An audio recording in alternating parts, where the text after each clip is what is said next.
ಗೆಲುವನ್ನು ಮಾಯೆ ಸೋಲದು ನಾಳೆಗೆ ಈ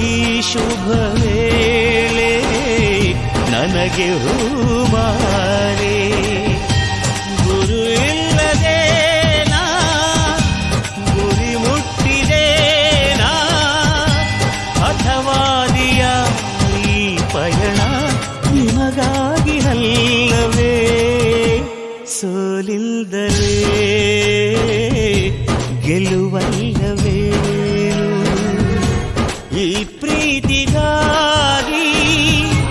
ಚಪ್ಪಾಳೆಗಾಗಿ ಅಭಿಮಾನಗಾಗಿ ಕನಸು ಕಂಡೆ ನಾನು ಕನಸುಗಾರ ನಾನು